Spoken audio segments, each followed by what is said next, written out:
We're very lucky today to have Sheriff Bradshaw send down the top crew that tells us about security. Captain Moss, our precinct commander here, who makes us safe, will introduce everyone.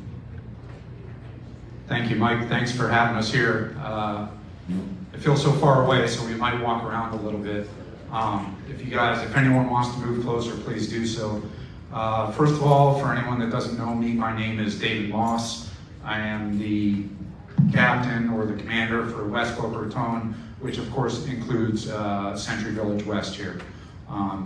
So with me today, I have my boss, the major of our South Region Bureau, which includes the south part of the county, Point Beach, Delray Beach, Boca Raton, and South Palm Beach. Also with me today is our, Executive Officer of West Boca Raton District 7, Lieutenant Dan Piccolo. I think he, early on in his career, he was down here in Boca, went around all throughout the Sheriff's Office, and he's back with us now after 30 years? 27 years, almost 30 years. So just happy to be out here with a group. Hopefully we've come out of, or we're coming out of COVID again, not to go back in, so it's good to see a lot of people I know, some people I don't know, and so forth like that. We'll take up about a half hour or 45 minutes is the plan, and then we will take questions from everyone. Our main purpose that Mike asked us to be here for, and we've been asked to come down, is to discuss specifically security currently here in Century Village with the synagogues, Temple Beth Or and Torah Or and Bet Shalom. So, Major. Well, hello everybody. Can you hear me back there? We might walk around a little bit. So, on behalf of Sheriff Bradshaw, thank you very much for the invitation. And I think the game plan is I'm going to talk a little bit about the Palm Beach County Sheriff's Office and some local issues, and then Captain Moss is going to talk a little bit about some of the things we're doing at our houses of worship in the community. And we want to leave a lot of time for questions, any questions. So this is a really great venue for us to create relationships and talk some things out. So if you have any questions, please don't hesitate to ask them. So, as Dave said, I've been in the South Regional Bureau Major. I've been here at PBSO for 28 years. The South Region is basically everything from Lantana Road down to Broward County. Lantana Road to Broward County, and that's 4 of our patrol districts. So, we divide the county into regions, and then we kind of subdivide them into districts. So, some of you may have moved down here from the Northeast, and you may be used to the term precinct, like your neighborhood precinct. We're your neighborhood district. We're your neighborhood district. So, one question I get a lot is, what is the sheriff? What is the sheriff's office? How does that differ from a police department? So, let me ask you a question. What city do you all live in? We don't.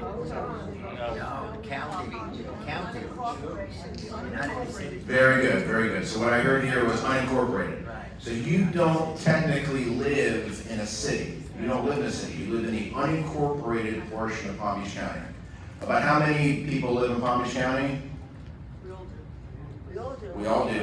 What's the total population approximately? About 1.5 million. About 1.5 million. So out of 1.5 million, almost half still live. Almost half of our residents in the county still live in unincorporated parts of Palm Beach County. Unincorporated. So that means you're not technically in a city boundary. So how it's set up in Florida is the sheriff is like the police department for the unincorporated areas. So you may have and you do have a mailing address that says Boca Raton, but that does not mean you live in the city of Boca Raton. So it's important for you to know that we, the Palm Beach County Sheriff's Office, are your neighborhood police department. We are your police department. And how we accomplish that is by having these kind of events and these kind of opportunities to build relationships with our community. So, Palm Beach County Sheriff's Office, we're about 4,000 employees, about 4,000 employees. About 1,500 or 1,600 sworn deputies.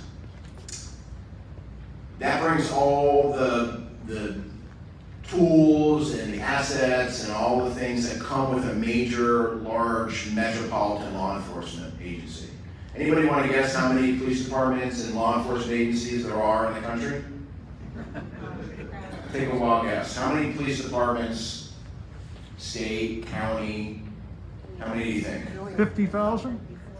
About 18,000, about 18,000. So out of 18,000, only 49 have more than 1,000 sworn deputies or officers. Only 49 in the country. We're one of those. We're one of those. So I think we're maybe the 9th biggest sheriff's office in the country. So what does that mean to you all? How is that important to you all? What that means is when there is something significant in the county, we have the assets, we have the equipment, we have the resources to respond to that like a major metropolitan law enforcement agency would. So like on my way over here today, I was listening to a call in our West Delray district about a senior who had wandered off with dementia and wandered away. We take those calls very seriously. So our supervision, our deputies, our watch commanders, they have these resources like our helicopter, canine, drones, personnel, all those types of things that we can bring to the scene of a serious call. If we have a hurricane, we have the resources to flood it, no pun intended, flood the community with people, with personnel, with equipment, with trucks, with things like that. So that's the upside. That's what's important for you all to know about having the backing of a major law enforcement agency. But at the end of the day, it's about relationships and it's about the deputies that are working in the community. So we divide the county up into regions, into districts, and within those districts, so Dave, as you know, is the commander of District 7, West Boca. We have the same deputies that are working, that are assigned to that district. So deputies that are working here in Century Village and the other areas in West Boca, they're assigned to this permanently, and they work in this sector so they get to know everybody, so they get to know what the specifics are, what the specific issues are in the community, that sort of stuff. So one thing that Dave and Lieutenant Piccolo and I talk about a lot with our deputies is being competent and caring. You want to see deputies arriving on a call that are competent and that care.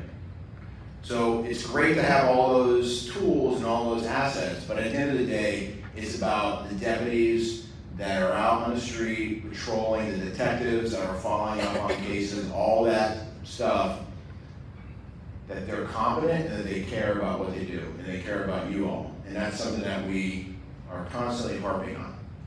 So it's a little snapshot, PDSO, and this is getting into the issue about a sheriff. What else does a sheriff do that a police department doesn't do?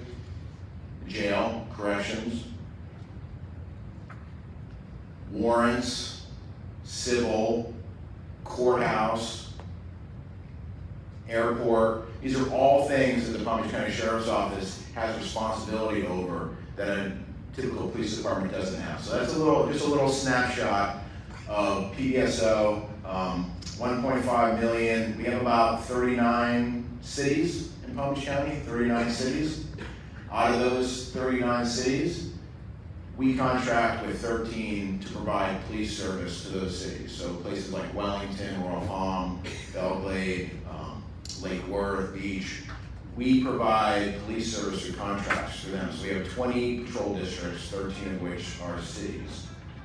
So that's a little snapshot of PDSO. And again, we want to leave a lot of time for questions, and we also want to talk about some of the things that we're doing in our houses of worship, which I think is a real real important topic that you all came here for, so I don't want to chew up too much time. One quick thing, I heard a little bit about it earlier. Who's lived, let's talk about crime. Let's talk about generally crime in Palm Beach County and in our area. Who's lived here for more than 20 years? Who's lived in Palm Beach County for more than 20 years? Would you say that in the last 20 years, crime has gone up in Palm Beach County or crime has gone down in Palm Beach County in that 20 years? What's your perception? Down? Down? Anybody else have a strong opinion? We got some. Usually I get up. In reality, crime, since, say, let's go back even farther, let's go back to 1990. Crime has steadily decreased in Palm Beach County. In the nation, crime has steadily decreased. Now, over the last couple of years, nationally, we have seen an uptick in crime. Locally, we really haven't experienced that, although this year we're off to a little bit of a rocky start, mainly burglaries to cars and some other stuff that we'll talk about in a second. But I'm the bearer of good news in this case. If you take a look at crime in Palm Beach County, it is steadily decreased, in some cases significantly, and I'm talking about raw numbers relative to population. Since 1990, the population of the county has almost doubled. Crime numbers have gone down. With that said, we have to always be on guard. We always have to be aware of trends, be aware of our surroundings, be aware of all that stuff. So I'm not saying that for you to put your guard down, but I am saying that just to put everybody at ease and get a real snapshot of crime. What do you think that this population here in Century Village, what are you most at risk of when it comes to crime? What kind of crime? Car break-ins? Exploitation. Cybercrime? So, fraud. I would say fraud, and you could look at that in some of the terms that you guys talked about. If you get a phone call, an email, that's unsolicited, and it says that you won money, that you have an opportunity to win some money, that just sounds too good to be true. Someone wants to come over and start dating you, but they need $50,000 to come over. And you may laugh, but these are the things that we're getting. Someone calling and saying your grandson is in jail. Someone calling and saying your bank account has been compromised, we need all your information. Someone calling or emailing and saying you have a warrant for your arrest. If it's unsolicited, and do not respond to that. Hang up the phone, delete the email. Do not respond. Do not provide any information. If you're so inclined, someone calling and saying, hey, we're with the Sheriff's Association and we want money for a charity. Anything that's unsolicited, hang up. Do not respond to that. If you're so inclined to check it out further, or if you think it might be your bank representative, hang up and then go back and find the number to your bank or to your local law enforcement agency and call them directly. Do not disclose any information to a cold call, someone calling you or emailing you that you have not started that conversation. It happened as recently as last year to a neighbor of mine who was contacted through the email and said, hey, your computer has been compromised. We can fix it for you, but you need to go to Target and get some gift cards and mail them to us. No legitimate company is going to do that. But my neighbor was going through the process and was doing it until my wife called her and she explained what was going on. and we went over there immediately and put a stop to it. So these kind of things are happening all the time. It's pretty much epidemic. It's pretty much epidemic. So please, I'm going to ask you to do me a favor. Talk to your friends, talk to your family. Let them know if you get an email, if you get a phone call, that you haven't started that conversation and they're asking for anything like money or information, hang up. Hang up. If you need to call that organization back, find an independent number and call them. When I was, at one point in my career, I was working in our financial crimes unit, and I kept getting a call that I had won some money, And for the life of me, I kept trying to get them to meet me. It just didn't work, because they're not gonna do that. When you start asking some questions, they're not gonna do it. So that's the number one risk that I think you guys all face. We do have issues with car burglaries. This would probably be more of an issue at plazas and things like that. One thing I'm gonna ask, if you have a key fob, if your car starts with a key fob, or if you have a family member or somebody that you know that their car is keyless, please tell them to take that key fob out of their car when they park it. You would be shocked. We've actually caught some car burglars who, in a stolen vehicle, and they told us, we had no interest in stealing this car, but it was too easy. The key fob is in the car. Just have to push a button and the car starts, so they take the car. People are leaving their cars unlocked, they're leaving the key fobs in the car. It's making it too easy. Sometimes I get a question, is it true that the car burglars have like a computer system and they're able to go by and unlock the cars with the computer and it kind of reads the key fob and there are things out there like that, but frankly, they don't need to work that hard because everybody is leaving their doors unlocked. So I would ask you just to take some very simple crime prevention measures, locking your car doors and removing valuables. Tell your friends and family, please remove your valuables, please lock your car doors, and please take those key fobs out. It's a really big issue. We're getting kids coming up, and there's also some professional burglars out there too, and they're going into neighborhoods, gated communities as well, and they're just walking on the street, pulling on car doors. And 90% of them are opening up, and they're getting computers, purses, guns, firearms, unsecured firearms out of these unlocked cars. So it's a really big deal. So I'm going to ask you to do me a favor and please try to communicate that out. The car burglaries, locking your stuff up, and being aware of your surroundings, paying attention when you're out and about. Those are things that really go a long way in helping us. So really want to leave some time for questions, and I also want to leave a lot of time for Dave to talk a little bit about some really interesting things that we're doing with our houses of worship. So I'm going to turn it back over to Captain Moss, and we'll try to leave some time for questions. Thank you. A lot of great information there. I hope that helps everyone understand how the Sheriff's Office is organized, how it works, not only here locally, but also, around the country, and the kinds of things that we do.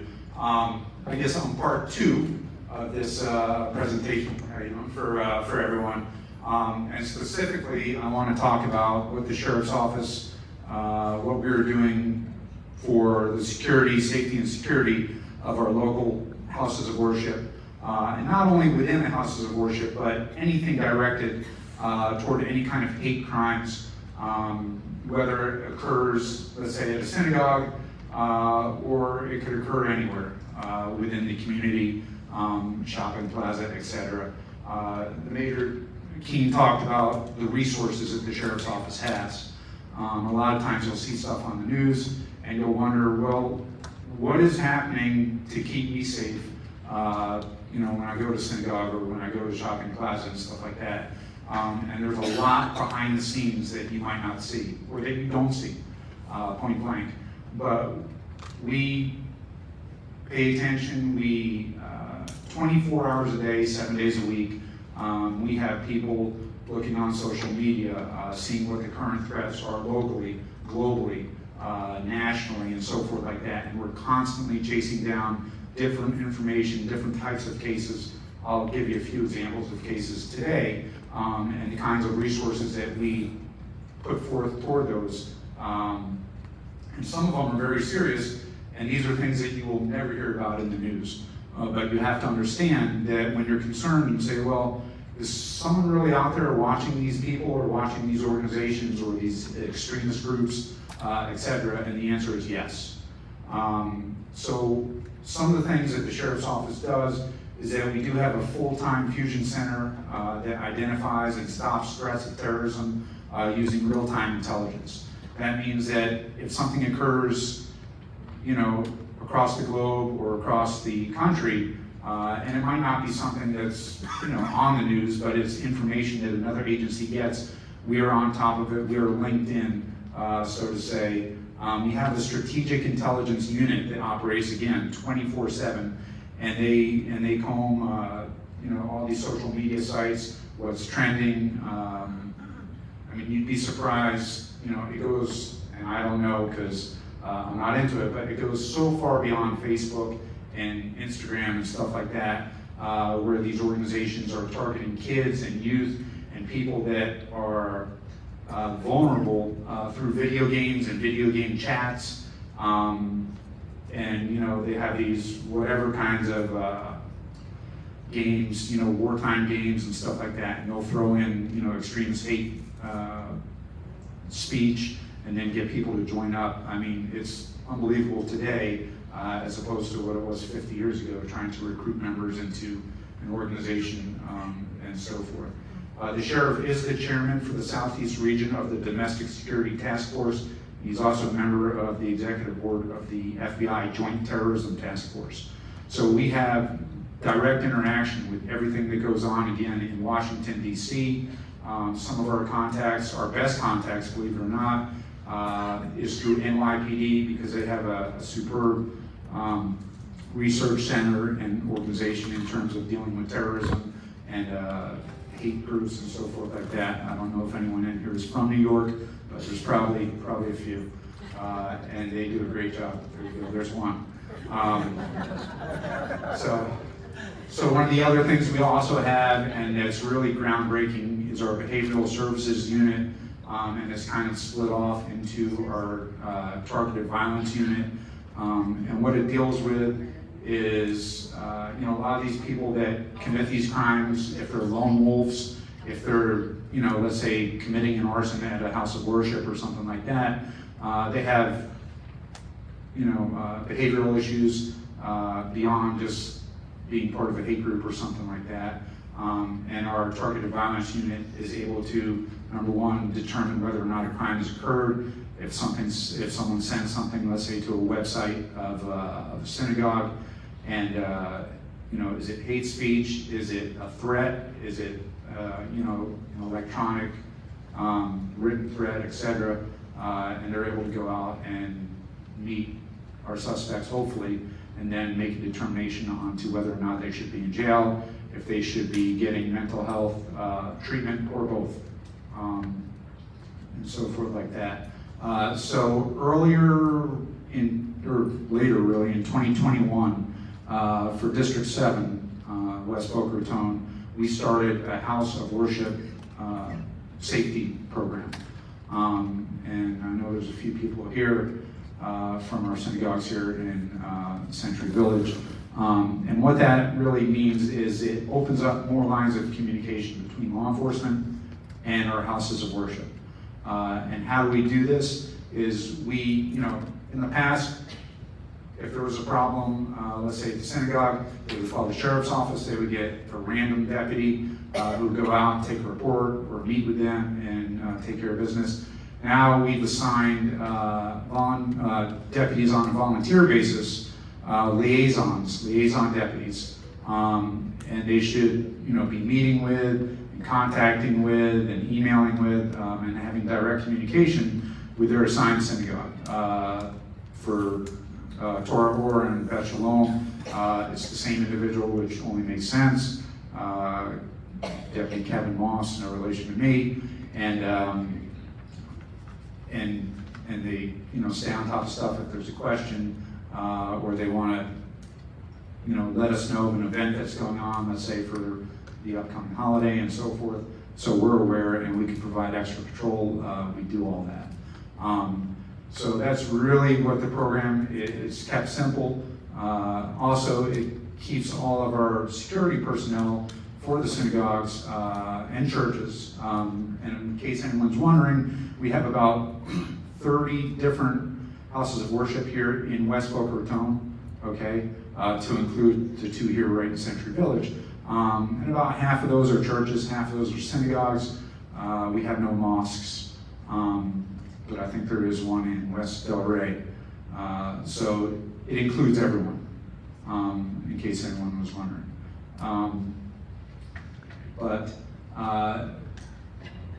some of the things they do is with these things that happen and can be serious, or it could just be a question. For example, one of the synagogues that has a school, they had an outraged parent over a mask issue, and they had been a member of the congregation for 20 years, and somehow they told them that they had a gun. Everyone got scared. There was no threats made, but obviously we had to go and respond immediately, and that's where our behavioral services unit went out, met with the individual, the parent, and determined, hey, did this person need to, number 1, be arrested? Number 2, did they need mental health services, et cetera, like that? And the answer to that was no on that, and we were able to kind of mediate between the security people from the synagogue and this parent, and calm everyone down. On a more serious note, another case that we recently had was there was an event at a local synagogue here, and oddly enough, someone was very opposed to the event. They went on social media, they sent a few emails, and they made several threats of detonating a chemical bomb during the event. That's a serious, serious issue. So that requires a lot more when we talk about resources. Well, what resources do you have? There was a couple of suspects in Broward County that we went and interviewed. We had to activate and put on standby our bomb squad, if you will, or EOD. Fire rescue was also put on notice. We had drones in the air. The synagogue decided to proceed with the event, which probably included about 800 people. So it was pretty contentious. We had a lot of extra security there. And that's something that you guys, that nobody hears about. We had people behind the scenes reviewing, all the computer threats and everything like that. Case is still ongoing, but the bottom line is the event was safe, and there was a lot of extra security personnel put into place for something like that. So additionally, by bringing the House of Worship safety program on board, for the last quarter of 2021, what more does that provide for the safety and security of synagogues and churches in the county, or at least in District 7? So above and beyond what we would normally do for any other place, because of the program, we had 256 additional patrols. So that's over 250 additional contacts from the deputies to their assigned house of worship. We had almost 27 hours of special detail security, okay, beyond what maybe someone would pay for. 88 special contacts and/or meetings with the different personnels from the churches and the synagogues. And then, of course, going into this year, we're doing much of the same. So a lot of these places really do enjoy the program. It keeps everyone safe. And like I said, there's a lot behind the scenes that happens. So I really do want to take questions, because I know there's going to be a lot, to be honest with you. On any specific incidents. We also deal with, so I'm going to get into questions here in a few minutes. but all our liaison deputies also have specialized training, okay? And that comes through the Anti-Defamation League, the ADL. A lot of that's online, but they talk about extremist groups, hate crimes, so forth like that. We get a lot through the Department of Homeland Security. In fact, and there's also the Secure Community Network, which is sponsored, I think, by the Jewish Federation in the United States. And they've sent us some invitations for some special training, a 5-day training block in Israel to deal with global terrorism with the experts overseas and so forth like that. So we're looking forward to hopefully getting involved in that as well. So this is above and beyond just, a normal law enforcement responding. These are all the things that we have in place, and we're always paying attention. A lot of times, some of the houses of worship will request extra patrol, extra cars for their events, and so forth like that. So we're always there to help out. And with that, I do want to take, and I'm sure there'll be a lot of questions, so we'll open it up if anyone has a question on the topic that, the introduction that Major Keene had, or anything about security for the houses of worship. Now's the time. Yes, ma'am. One, about 3 weeks ago, at 12 o'clock, I was awakened. A woman was screaming there, and she didn't know what's going on. Okay. About 3 weeks ago, at Suffolk parking lot, there was a woman that woke me up from my sleep about 12 o'clock at night. I looked at the clock, and she was screaming and going from one car to the other and lying on it and something. I don't know if she was drunk or sick or molested. I have no idea. I tried to call the gate. I never got the gate to respond to it, and I didn't know who to call. So I need your Okay, that's a good question. So just remember, there's 2 parts of security here at Century Village. You have your security people that are private, okay, and they're at your front gate, and I think they drive around and they do stuff like that. They have no police powers, if you will. They have no law enforcement powers, and they're limited in what they can do, but they do provide security. And if they come across something that is serious, they're going to call us anyway. With that in mind, especially with what you described, don't hesitate. You should just call the sheriff's office right away, to be honest with you.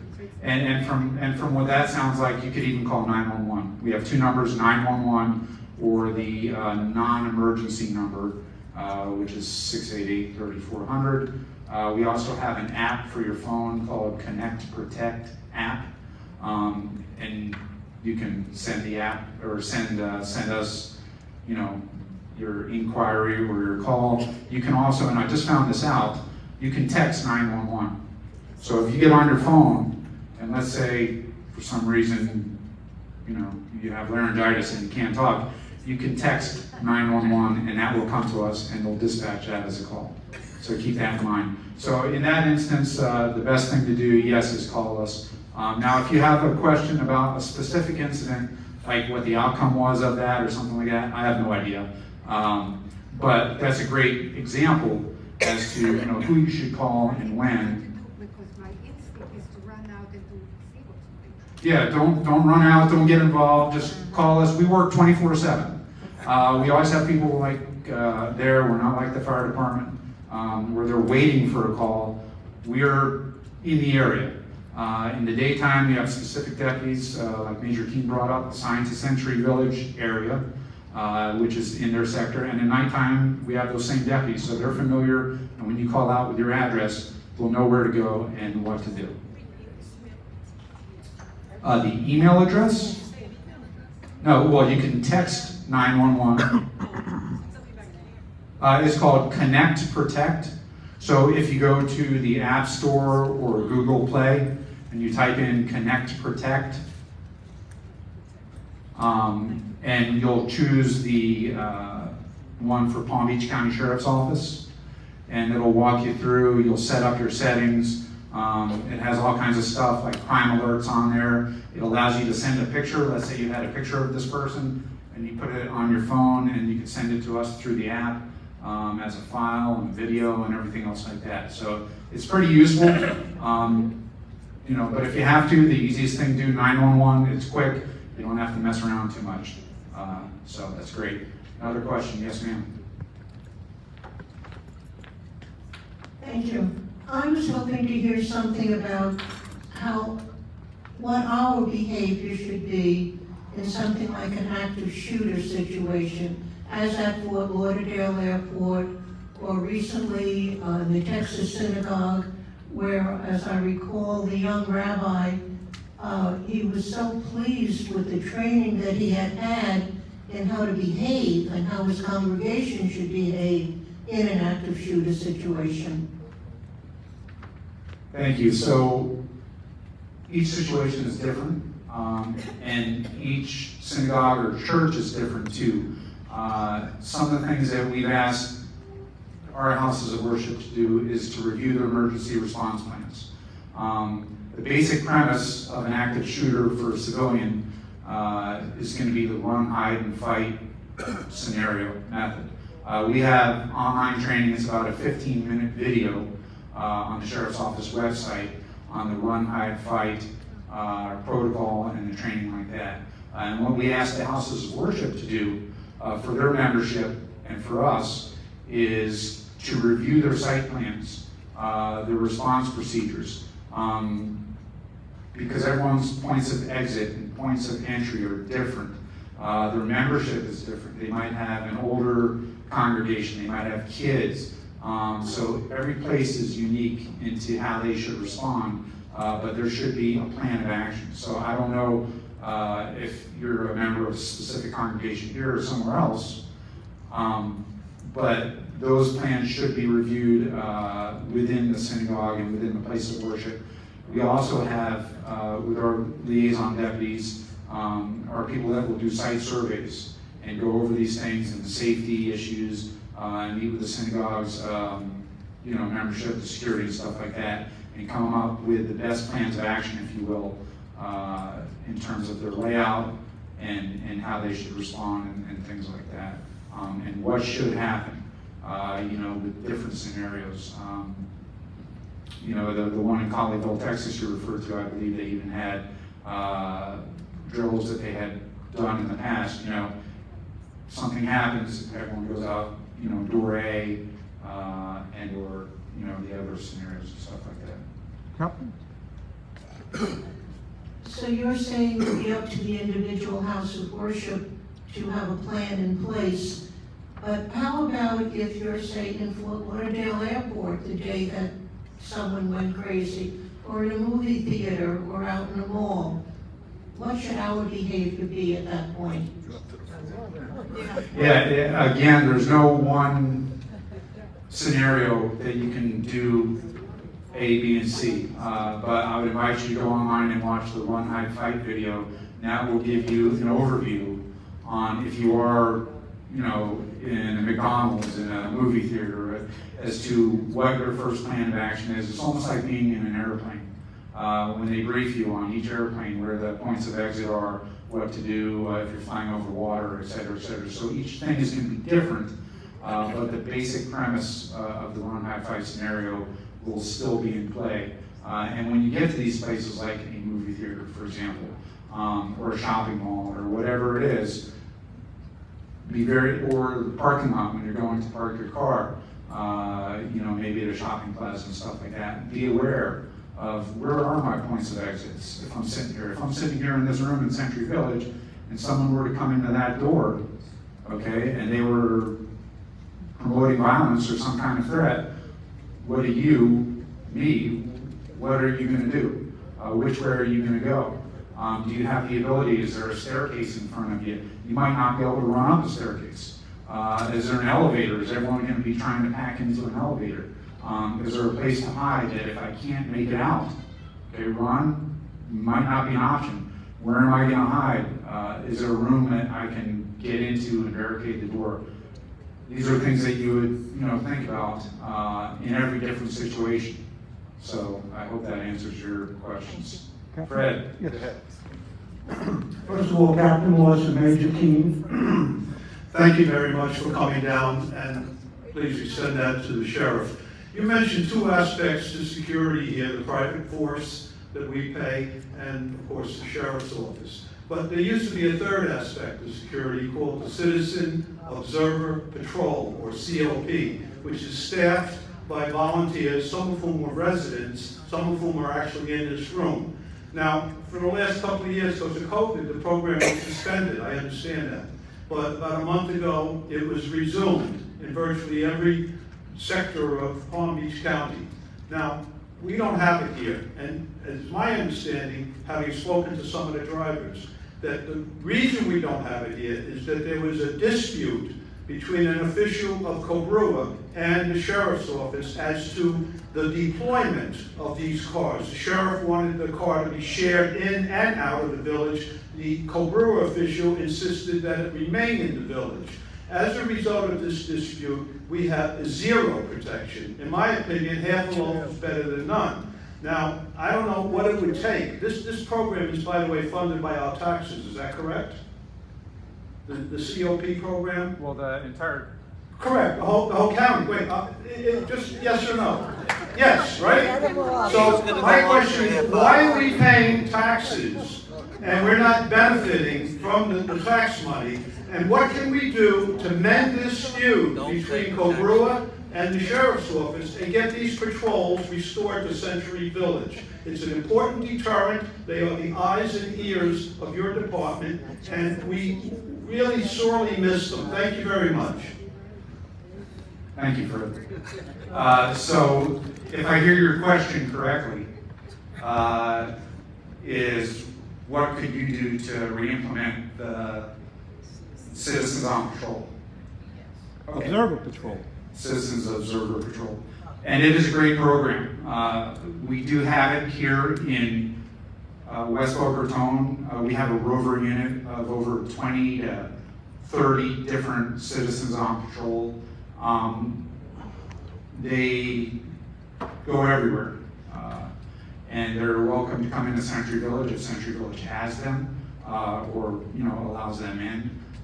So it's really an issue for the Century Village to discuss. I know we've tried to re-implement it in the past, but it's not something that we would or can force on anybody. It's up to the location as to whether or not they want to reincorporate that. So if they want to do that and they want to start it back up, we'd be more than happy to provide that service.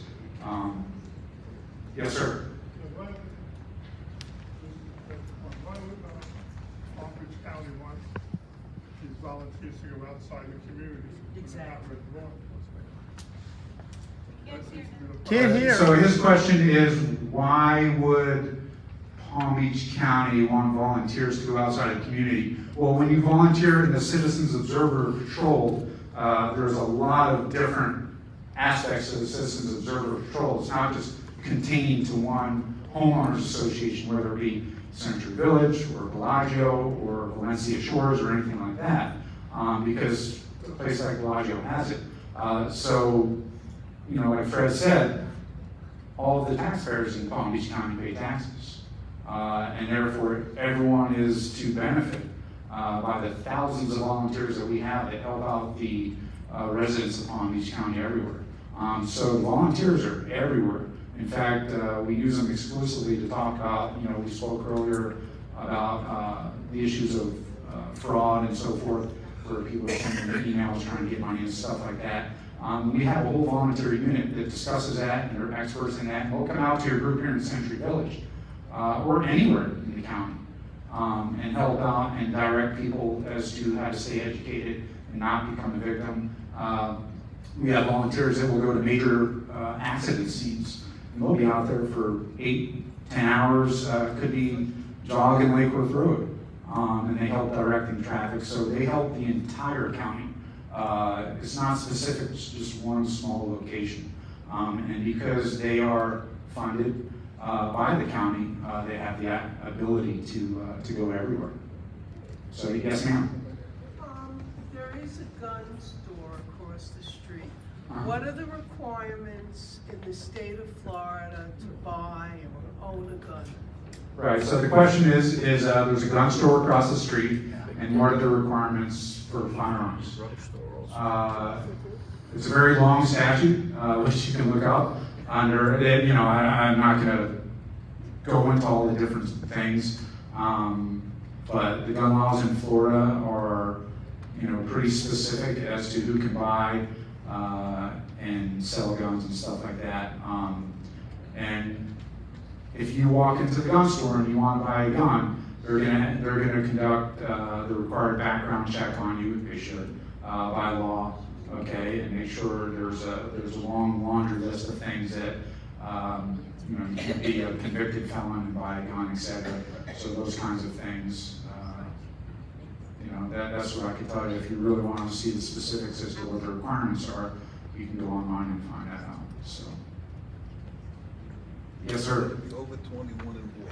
Has your department faced any attempts to reduce your funding like other departments around the country, which would affect your services? So the question is, as we know, a year or two ago, there was some, you know, things throughout the country about defunding the police, I guess.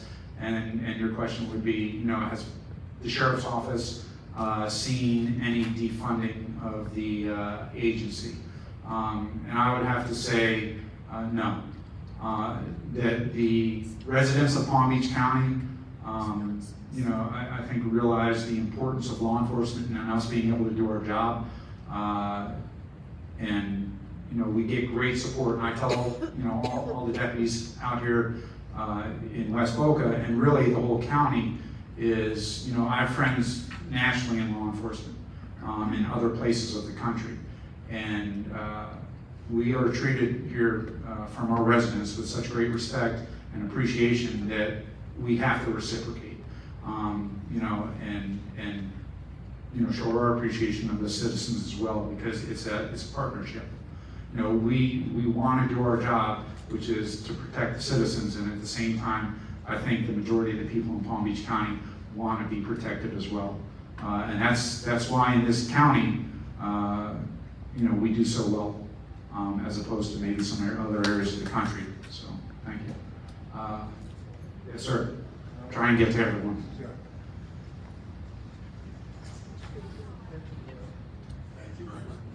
Thank you very much for your wonderful presentation. One of the concerns that we have as residents here, whether we are pedestrians, drivers, bicyclists, is traffic enforcement, traffic rule enforcement. We have loads and loads of speed limit signs of various sizes and stop signs everywhere, and it seems like they are more and more ignored. Any suggestions as far as achieving additional compliance? Yes, and there have been some traffic issues recently, as there has been over the years. And to be honest with you, I'm usually confused when I come into Century Village just by the bus lanes. And I'm like, if I can't figure it out, how is everyone else supposed to figure it out, right? Anyway, so the answer is, in Palm Beach County, when you have an enclosed community like Century Village, there's something called a traffic agreement. The Century Village has to sign a traffic agreement with the county. It's not through the sheriff's office, it's with the county, that allows the sheriff's office to conduct traffic enforcement within the community. Currently, there is not a traffic agreement here in West Boca Century Village. For comparison, there is one in Century Village of West Palm Beach, I believe. So the answer is, and there's a process, and it costs money, and the community has to get Department of Transportation survey and make changes, you know, to certain stop signs and areas and stuff like that in order for us to do traffic enforcement. But once that's signed, we're more than happy to come in here and do enforcement. Some of the communities, I think Boca Grove has one. There's some other communities in West Boca that have agreement, and we go in there. So it's that simple. We're not opposed to it. We're not in favor of it either way. It doesn't make us any extra money. Those days of, you know, you remember from the movies of, you know, agencies writing tickets to keep their funding. That's something from the movies. So that doesn't affect us, but we're more than happy to come in here. Now I can tell you this, also, we do have the ability, and we do, conduct traffic enforcement right outside of Century Village. So a lot of times you'll see us with someone pulled over because they come in the gate and they were caught speeding or running a red light, out on Lyons Road. And we do a lot of stuff very close, but not in here because of the lack of a traffic agreement. So, thank you. And Dave, if I could just jump in on the traffic topic, because I know it's a big issue for a lot of people. Just from a kind of a South Regional Bureau perspective, there's no doubt that since the pandemic, we've seen an increase in speed, which I think has really contributed to a lot of serious traffic crashes that we've had in the county, including one 2 days ago up in Royal Palm Beach and one here on 441. So speed, for some reason, speed and distracted driving have been the two biggest issues. So year to date, just our South Regional Bureau deputies, we've conducted over 5,000 traffic stops year to date in just the South Region alone to try to get compliance. It's a real challenge. It is a real challenge for us, speed and distracted driving. Another thing that we noticed a few years ago with the growth of the county is all the commercial vehicles out there. And it's not to say that all commercial vehicles are unsafe, but we did have an issue with some commercial vehicles, could be landscaping, could be construction vehicles that have unsafe loads, maybe their braking systems aren't correct. So we started a commercial motor vehicle enforcement unit, and that's to try to keep those CMV, you might have heard the term CMV. There's a lot to that, a lot of training, a lot of computer equipment, a lot of job knowledge that goes along with that. So it's not just something we can just start up. So a couple years ago, we said, hey, we need to get out in front of the CMV issue. And again, it's not to say that all commercial motor vehicles are unsafe, but we do need to stay on top of it. So we go out, and maybe you've seen some of our videos, some of the things that we put out on social media, showing how we're doing commercial motor vehicle in partnership, our deputies in partnership with Florida Highway Patrol. So that's another area of traffic enforcement that we're trying to stay on top of. And just, Dave, you kind of alluded to social media. If you're on Facebook, if you're on Instagram, please check out our social media sites. It's a really good way for you to see some of the things that we're doing. We haven't even gotten into our community policing unit and a lot of the things that they're doing in the community to help people, to help, in many cases, less fortunate people. We highlight a lot of those on our social media site. So PBSO on Facebook, PBSO on Instagram, on Twitter, on YouTube. It's a really good way for you to see what your neighborhood police department, the Palm Beach County Sheriff's Office, are doing in the community to help everyone. That commercial vehicle unit was in effect many years ago. Deputy Sherman used to take Yes. care of that. Correct. And he was always on 441, weighing vehicles, crawling underneath them. It was something that did exist. It did exist. He retired. He did a fantastic job. I know exactly what you're talking about. One-man show, absolutely one-man show, and we want to build on his success. So yes, you're right. Thank you for that. Someone we haven't gotten. Yes. I want to know the policy of the police. If somebody kills a person driving or injures a person, they keep their license in Florida? I just don't understand that. Yeah, I think that's a pretty general question. So each case is going to be different. With a whole range of possibilities as to what could happen. Each case is individual, and that's the best I can tell you on that. That specifically happened here. Correct. There was a man was speeding, it ended up in the death of a woman. In that case, would their license be taken away? It was. It's possible. I was here that day. I'm not the investigating officer, so the best I can tell you is, when and if the investigation is complete and available, you can find out all those specific details. But again, you know, each case in Florida is different, depending on what happens. So that's what I can tell you. Yes, sir. So, when Kevin was giving his introduction there at 11:15 about unsolicited phone calls and things. Yes. I got a call from FEMA. Okay. I've never called FEMA. I don't have anything to do with FEMA. But what the heck are they doing calling me here in Florida? Can't hear your question. So his question was, ironically enough, when Major Keene was talking about fraud and phone calls that you don't realize, this gentleman said that he was getting called by FEMA. What could they possibly want? Maybe it wasn't FEMA.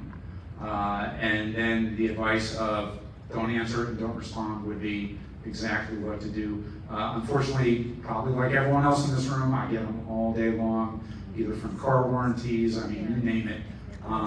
It's unfortunate because it never used to be like that, and I don't know why they can't really control that. But that's the same reason why most people won't pick up their phone if they don't recognize your number. So, yes, sir. Phone number and non-emergency number. The non-emergency number is 561-688-3400. Hey, Dan, we have a question on this side of the room real quick. Okay, go ahead.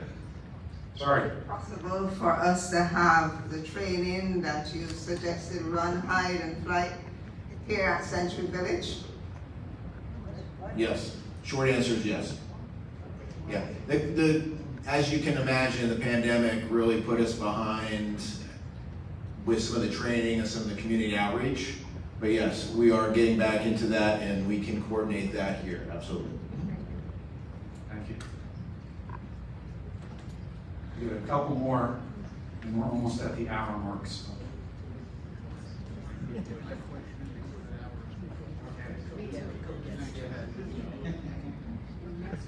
I had my board meeting yesterday, and a question came up at my board meeting regarding the traffic on Yamato Road. Now, any time of the day or night, it seems like they're drag racing, they have souped up cars and souped up motorcycles, and it's real noisy to the wee hours of the morning. And I'm just wondering if, you know, talking about traffic enforcement, what could be done about that?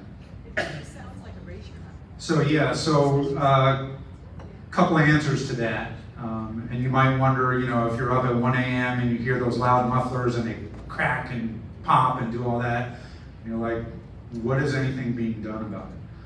Because you wouldn't know, because you're not going to go outside the door or listen to the police radio at 1 in the morning. The answer is, and I could tell you and give you a long laundry list of special details that we do in addition to our regular patrol units pulling people over and writing tickets, is we get these complaints, let's say about Yamato Road, and I know Yamato is one of them. I mean, let's just face it, everywhere in West Boca is probably a traffic complaint. But specifically, like you said, the drag racing, the loud mufflers, traffic is not going to get any less. We cannot shut down Glades Road. And if you live close enough where, you know, when you moved in, however many years ago, it was, you know, just a couple of lanes, and now things are widened and they're making the turnpike bigger. You know, I don't have the statistics specifically on me, but I know we just did a detail, and there was over 250 citations written, all kinds of criminal violations, everything like that. If you look online on our social media, they just referenced to, in the county, countywide, for drag racing, car clubs that you see, the loud mufflers and everything like that. It was a spring break initiative to make sure that the problems that they're having with spring break didn't come up to Palm Beach County. And they can give you statistics on all the tickets written and people pulled over and stuff like that. So yes, we see it, we're paying attention. You can feel free to call it in if it's, you know, a specific complaint. And the question about loud mufflers, yes, that is a citable offense. If someone modifies their existing exhaust, like we see them on a lot of these cars, and they put on a different system, and it, for whatever reason they like it, it's nice and loud, and it makes all kinds of noise. And even though they might be not be going fast, you know, wakes everybody up, and we do write tickets for that as well. So we are out there. Our biggest complaint, the biggest complaint here in West Boca probably, and I'll get to you, I don't want you to hurt your shoulder, it is traffic. And we have specifically assigned motorcycle units that you might see. Usually he's everywhere, but he also lives in West Boca. So he's very aware of the problem. We're up and down on 441. I mean, constantly you see the issues we have in the county and really nationally with traffic. So that is one of the biggest concerns, and we are out there doing the best we can to enforce the laws for that. Go ahead, ma'am. So, speaking of statistics, what is the response time for you to call 911? Like, is there an average time that you? There probably is an average time on 911, and it's going to depend on time of day, people working, what other kind of calls there are. I'm from New York, and I've had some bad experiences and some, good ones, but Right. I was just wondering, and here, I've only had, like an illness of some kind. I was wondering about a pure 911 burglary, harassment, something. At night, they're fast. I called. Oh, at night. Okay, so we have an unofficial at night we're fast. But I can tell you, I don't know what that official number would be. One thing to remember about response time, and it's a little bit of a misnomer, much of what law enforcement responds to is really at the end of the day not an emergency. So to a certain degree, we try to respond quicker than your cable company, and we try to get there as quick as we can. But most of the things we respond to are not in progress. Most of the things we respond to are delayed, quite frankly. We try to reserve the going, what we call code 3 lights and siren, sending a lot of people to a scene when it's in progress, when it's serious. Resources, exactly. So the response time is a topic that used to come up a lot. It really applies a little bit more to fire rescue than it does to the sheriff and police. But when we need to be there, that's when we take those seriously. So you have to kind of classify calls based on the severity and if it's in progress or not. Good, thank you. One more. Maybe two. I was in Osceola County a month ago and saw a bike crash. I called 911. The medics were there in 10 minutes. Okay, thank you. I hope the bicyclist was okay. I see you have on the side view mirror. So, It was hurt. okay. You referred to a video on safety. Could you just repeat the title for me? If you go on our website, pbso.org, and it's in there. I don't know what tab it's under, but it's called Run, Hide, Fight, and it's a video to review, and it's available to the public with some other videos on what to do in an active shooter type situation. It sounds like the community's interested. We can coordinate getting training like that here. If you all are interested in that, which I think you are. I'd also really suggest, and Captain Moss alluded to our Volunteers Against Scams team, FAST, getting them in here and doing some presentations on all those identity theft, all those fraudulent types of stuff. It'd be very beneficial. Major? Yes, sir. May I have a question, please? I want to follow up on the earlier question about the first pedestrian fatality in Century Village, which happened approximately 9 months ago. There's been no, as far as I know, prosecution of the driver. Now, I did request from the information officer of PBSO, the accident report. It's in my possession. I printed that in my newsletter. And the facts in this accident seem pretty clear cut. It was a bright sunny morning. The driver was driving away from the sun, not into the sun. The woman and her dog, she was 59 years old, by the way. Two teenage children. It had nothing to do with us. Ask him personally. Excuse me, I have the floor. You have the floor. May I ask this question, sir? So what I'm asking is, the driver, according to Ask the question. I'm asking a question. If you wouldn't interrupt me, I'd ask you. The driver made statements that he was speeding, the car computer said he was speeding, and yet there doesn't seem to be any action on the part of the sheriff's office. Now, I don't expect you to comment on the detail of any particular case, but can you give an idea of how long these investigations should run when the driver has admitted, post Miranda, I might add, that he was speeding, he underestimated it, he said 30, where the speed limit here is 20, and the computer said 45. Why is this case dragging out so long? Why is there such an unwillingness to prosecute this guy, at the very least, remove him from the roads of Palm Beach County? Thank you. So you're absolutely right. I'm not going to get into specifics about a particular case. I'm not going to get into specifics of a particular case. Traffic enforcement is a significant issue for all of us, for all of the community. Those that are driving on the roads, which are us, and for our safety, for our loved ones, and you're absolutely right. That's a really, really, really important topic for all of us, but it comes down to all of us. When we have a significant or serious case that involves a fatality or serious injury, we have a special vehicle homicide investigative unit that conducts the investigation. That's the process that kind of call goes through, that kind of investigation goes through. We also, and someone alluded to it, and I'm not getting into specifics of this particular case, but there's also the prosecution. Sheriff's Office law enforcement doesn't conduct the prosecution of the case or decide who keeps a driver's license, who doesn't. There's prosecutors, and then there's courts, So I'm only going to talk about this in a broad brush kind of way, but there's multiple layers to any criminal case, which includes the investigative part of it, which is law enforcement, the prosecution, which is the state attorney, and then the court system, which could lead to appeals and all that. So that's how the system works. Yes?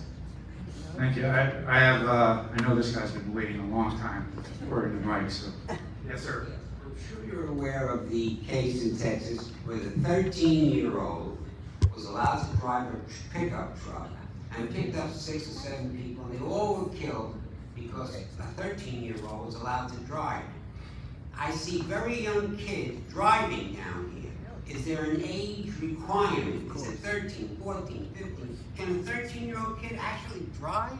Can he get, I don't know. The answer is no. So can a 13-year-old drive? And no, I mean, I remember from my time trying to get my license is 15 was a driver's permit or whatever, and then licensed at 16. So that's the answer. And we keep that in mind that let's say you see some kind of egregious traffic violation, okay? Feel free to call us. Like I said, we're working 24/7. So we're out there to enforce the laws, traffic laws, and so forth like that. Unfortunately, whether it's in Texas or whatever, sometimes a 13-year-old will get behind the wheel. So, yes, sir. Okay. Well, all right. Last one. If I take a video of something that is upsetting me and I send it, will somebody look at it? Check it out? That's a pretty broad statement. I mean, I see a lot of video that is upsetting to me, but I don't send it anywhere. So, okay, so a traffic thing. So let's say your example might be. I got an example. I was in the public parking lot, and there was a little sports car there that had one of these mufflers on it that we're talking about. And on it had signs that he also repairs cars. He was like a repair person in a sports car, advertising his repairing, but making this huge noise all in the parking lot. He had numbers written all over the car that you could look into if I sent you that video. I'm wondering if I sent you that. Okay, so like if you, I guess the question might be is if you see a traffic violation or someone with a loud muffler and you take a video and you want to send it in, keep in mind, in the state of Florida, for us as law enforcement to be able to write a citation, okay, we have to witness it. Not on video, but in person. So even that comes down to an accident, there has to be a witness as well. So certainly you could call us.